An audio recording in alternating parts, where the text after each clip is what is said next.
Pontualmente meio-dia, ótima tarde de segunda-feira para você ligado na programação da Band News FM, hashtag MDD. Meio do dia. Eu sou a Carla Bigato. Felipe Bueno mais cedo por aqui também. Mais cedo? Desde mais cedo. Ah, sim. Aqui.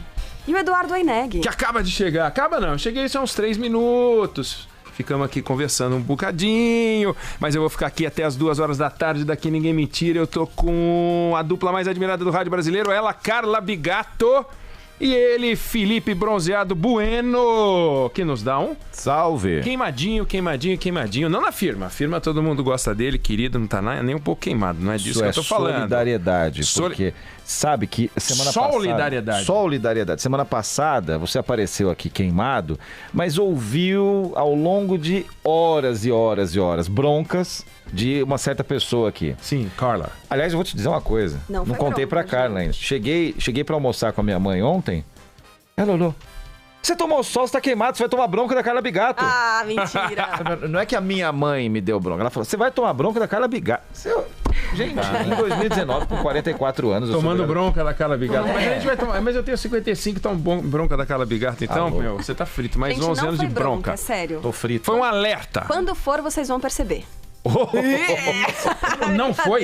Valeu. Imagina quando vier. Deixa quieto. Vem cá, deixa eu perguntar uma coisa. Imagina, gente, se o departamento de polícia encarregado de roubo a banco, ao desvendar um roubo a banco, pegasse o dinheiro e colocasse esse dinheiro num fundo administrado pela polícia, especificamente a Delegacia Especializada de Roubo a Banco, para qualquer coisa. Fomento cultural, usasse esse dinheiro para qualquer assunto, não importa. Não faz sentido, né? O dinheiro que você captura de roubo a banco, você entrega para o banco. Pertence ao banco, não pertence à polícia. Imagina, então, foi o nosso espanto quando a gente viu o Deltan Dallagnol tentando se apropriar daquele dinheiro, das multas da Odebrecht e criar um fundo. Aquele dinheiro pertencia ao Tesouro Nacional, né? A gente já é assaltado anualmente pelo nosso comedor oficial de PIB, que é o Estado brasileiro, que tirava da gente um quarto do PIB, e hoje tira 1/3 do PIB, já pega o dinheiro e leva embora. Eles já levam embora o nosso dinheiro, né? E para que eles levam esse dinheiro embora? Eles levam esse dinheiro embora para fazer coisas que são importantes, cuidar da saúde, cuidar da educação, cuidar da segurança, e também, vamos combinar, financiar algumas loucuras do Estado, né? Aquela aventura da Petrobras de fazer um monte de refinaria, criar uma política dos campeões nacionais via BNDES, tudo financiado com o nosso dinheiro. Bom, aí você faz uma investigação e descobre irregularidades. Acha o dinheiro. O que você tem que fazer com esse dinheiro? Devolver. Ele não pertence a você, tem que devolver. Como o dinheiro do banco não pertence aos policiais da Delegacia Especializada de Roubo a Banco. Então a nossa Delegacia Especializada de Roubo a Petrobras, de roubo ao Tesouro, foi lá e criou aquele tal fundo. E que no caso da Petrobras era um fundo de 2,5 bilhões de reais que eles queriam administrar. Mas era meio esquisito, porque para isso tem o Estado, né? Para administrar o dinheiro do contribuinte. Aí tentaram fazer a mesma coisa com o dinheiro da Odebrecht, que também fez um acordo lá fora, e só que não era 2,5 bi, era 6,8 bi o dinheiro da Odebrecht. E a gente ficou espantado, esse negócio virou uma confusão, micou o projeto deles, deu ruim, eles ficaram se explicando, etc e tal. Esse aí não funcionou. Mas não é que no Brasil tem um fundo absolutamente maluco, chamado Fundo de Defesa dos Direitos Difusos. Todo fundo, nome, conselho, projeto que tem nome estranho, pode ter certeza que tem uma história esquisita por trás. Porque olha o nome do fundo, gente. Fundo de Defesa dos Direitos Difusos. Esse aqui emplacou.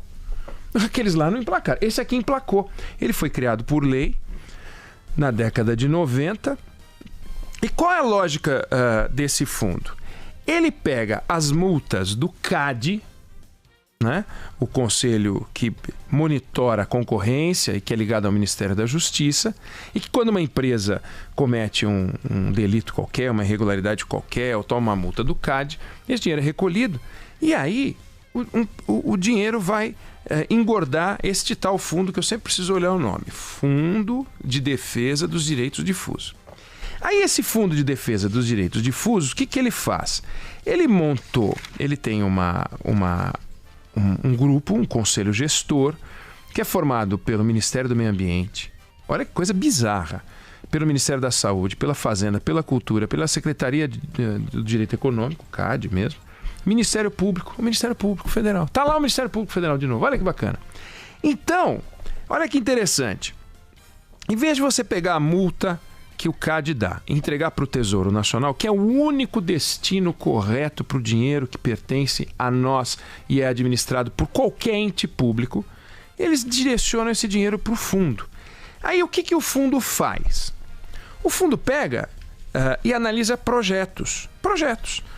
Vamos fazer um projeto? Vamos. E aonde a gente vai pegar o dinheiro? A gente pega nesse Fundo de Defesa dos Direitos Difusos. Bom, então, teve um projeto, por exemplo, do município de Gouveias, em Minas Gerais. Qual era o objetivo? Construir, equipar e instalar uma fábrica de rapaduras e açúcar mascavo na comunidade rural de Espinho, zona rural do município de Gouveia. E aí, firmou-se um convênio do Ministério da Justiça com o dinheiro deste fundo para construir, equipar e instalar uma fábrica de rapadura. Gente do céu. Bom, aí, mas tem um conselho gestor, eles estudaram isso, foi fruto de uma decisão. Imagina a discussão? Não, deve ter sido lindo. Não, maravilhosa. Aí teve um outro convênio, esse convênio que eu citei é de 2014, este que eu vou citar também é. Quem era o interessado e que ofereceu o convênio? A Associação dos Proprietários, Artistas e Escolas de Circo do Ceará. Sem demérito. Claro. O circo é uma escola fundamental, divertir as pessoas, é emprego, é animação, é cultura. Mas pegar dinheiro do Fundo de Defesa dos Direitos Difusos, que é resultado de multas de empresas que foram autuadas pelo CAD, e fazer o mapeamento, seleção e estruturação do acervo da memória para a montagem de uma exposição da memória social do circo no estado do Ceará. Por quê? Por que não pagar uma bolsa de estudo? É R$100 mil esse convênio. Por que não pagar bolsas de estudo? Põe o dinheiro lá no Tesouro, o dinheiro do Tesouro vai ser repartido. Por que não pagar dívida? Não é? Por que não dar dinheiro para a área de saúde, comprar esparadrapo? Por que tem que ser para este aqui? Porque criaram uma lei para roubar o nosso dinheiro, desviar o nosso dinheiro, redirecionar o nosso dinheiro. Esse dinheiro não pode ir para esses lugares. Bom, mas tem uma lei. Então, olha só o que esse dinheiro representa. E a gente vai falar, também você deve estar doido. Ok. Em 1999, o fundo era de 2 milhões. Aí ele foi subindo. 5 milhões, 40 milhões, 200 milhões, 200 milhões, 600 milhões, né? Em 2018, 600 milhões de reais. Hoje tem lá no fundo, porque ele está contingenciado, porque o que fez o governo? Fez o certo, por orientação da Advocacia Geral da União, contingenciou esse dinheiro. Não estamos contingenciando tudo?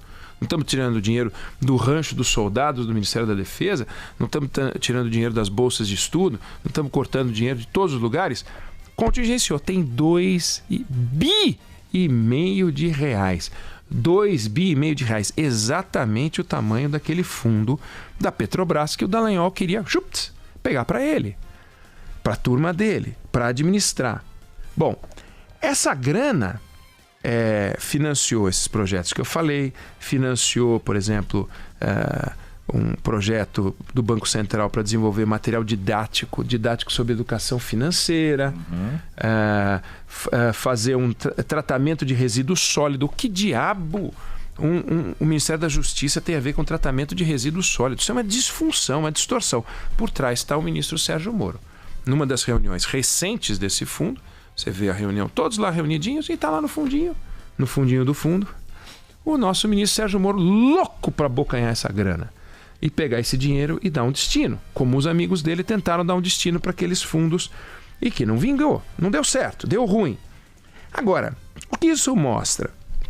Um desrespeito pela coisa pública, uma privatização do dinheiro, um segundo assalto. Nós somos assaltados com esse terço do PIB que levam para fazer as coisas que prestam e as coisas que não prestam.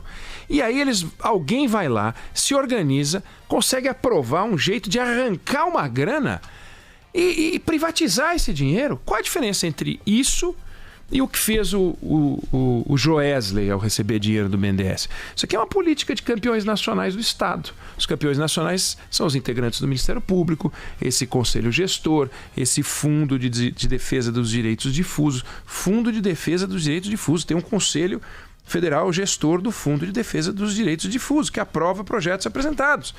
Olha que coisa maluca. Então a gente vai olhando, a gente olha este quadro e vê o seguinte: como é que a gente se safa disso? Tem que ficar em cima desse negócio. Por que eu estou chamando a atenção para essa história? Porque este fundo é agora alvo de uma batalha judicial pesada e que está no Tribunal Regional Federal da Terceira Região. Uma batalha que envolve o destino desses 2,5 bi de reais. Por quê? O Ministério Público Federal, para liberar o dinheiro, entrou com uma ação numa cidade do interior de São Paulo, que é grande, conhecida, Campinas. Uhum. Mas foi lá para Campinas para ver, aí conseguiu uma liminar, eu quero meu dinheirinho, vai sair meu dinheirinho e tal. Aí a AGU entrou na justiça, virou uma confusão, no primeiro momento conseguiram a liminar, depois foi cassada a liminar. Bom, agora, os 15 desembargadores que compõem a chamada Corte Especial do Tribunal Regional Federal da Terceira Região vão decidir se este dinheiro fica parado até uma sentença final sobre ele ou se esse dinheiro é liberado. O Moro está enlouquecido, quer liberar porque precisa desse dinheiro, porque ele quer fazer um monte de coisa. Ele conta com a liberação ainda este ano, para os projetos dele, as coisas bacanas dele lá. Bom, nesse momento, tem 4 votos a favor da União, 3 votos aceitaram a tese do Ministério Público Federal, ainda falta, nós estamos falando em 7 aqui, são 15 ao todo. E um dos desembargadores, que é o Fábio Prieto, ele deu um voto que é uma paulada na testa desse fundo, mas que é uma coisa impressionante. O que ele diz nesse voto? Ele diz o seguinte: ele critica a presença de integrantes do Ministério Público no comitê gestor, por razões óbvias. Se você ganhar mais dinheiro no seu fundo, se você multar mais, você tende a multar mais. Se eu vou lá na Odebrecht e dou um espeto nela de 2,5 bi e embolso 2,5 bi, por que não? Né? Por que 1 bi só? Por que fazer uma conta mais modesta? Não, mete chumbo. Porque esse empresário, se a gente botar 300 pau nele, hein, a gente vai receber 300 pau no fundo aqui do Ministério da Justiça, esse fundo de defesa dos direitos difusos. Então você cria um conflito de interesses. Um conflito de você é o beneficiário final da multa que você mesmo aplica. Como é que você pode ser o aplicador da multa e o recebedor do dinheiro? Então, dinheiro tem que ir para o Tesouro. Ele dá um cacete nisso, dá uma paulada na testa. E ele diz que virou uma autêntica instância de governança paralela aos poderes legítimos dos representantes do povo na definição das políticas públicas de destinação dos recursos orçamentários. Ou seja, criou-se um governo paralelo. É um governo paralelo que tem um orçamento menor do que o governo federal, mas quanto que o governo federal tem para investimentos no Brasil? A gente sabe, 19 bi no ano que vem. Para tudo. Esse fundo tem 2,5 bi. É o fundo mais rico do Brasil. 10%. Né? Mas 19 é para estrada, saúde, educação, para tudo. Aí você tem um cara, que é um ministro, de olho em 2,5 bi. O ministro Sérgio Moro, claro, não é o comitê gestor. Então, diz o desembargador Fábio Prieto, parece evidente que a isenção garantida pela independência funcional aos integrantes do Ministério Público para o exercício das suas funções não pode concorrer com a responsabilidade do gestor e alocador de recursos. Se o camarada tem independência para multar, ele não pode ser o camarada que é beneficiado. Quem tem que ser beneficiado? A sociedade, de forma desinteressada. E não é o caso, né? Então, a gente que quer consertar o Estado, quer simplificar a máquina pública, a gente precisa também colocar ordem na casa. Ordem na casa. Ordem na casa não é apenas pegar e arrumar a Previdência Pública, não é apenas arrumar os tributos brasileiros. Essas atitudes do Ministério Público, isso está criando um poder paralelo. Está claro que isso é um poder paralelo. O dinheiro do Estado só pode ser gerido pelo Tesouro Nacional. Já é complicado assim, porque sendo gerido pelo Tesouro Nacional, a gente já viu um monte de distorção. Sendo gerido por um fundo que tem um conselho, que é nomeado pelo ministro e tem integrantes da sociedade. Que sociedade é essa? De onde saíram essas pessoas? Quem escolheu? Né? Qual a legitimidade desse fundo para administrar 2,5 bi de reais? É um bolo de dinheiro. Nós temos que ficar muito atentos a isso. Tomara que a decisão do Tribunal Regional Federal da Terceira Região seja mais uma cacetada na cabeça dessa gente que quer pegar os nossos dinheiros e fazer coisas que lhes interessam. E pare com isso. Tem vários fundos assim no Estado brasileiro, de destinação específica, lastreado por, sabe-se lá, como conseguiram recursos públicos. É Tesouro Nacional. Nós temos que fazer a desvinculação do orçamento, não a vinculação do orçamento. Ainda mais quando a vinculação do orçamento é para um projeto desse, que no fundo fica claro que é um projeto de poder. Nós vamos gerir, nós vamos combater a corrupção com o fundo dos corruptos, nós vamos combater vamos fazer política pública com o fundo dos multados. Não pode ser assim, isso tem que parar. Ordem na casa é fundamental. Band News.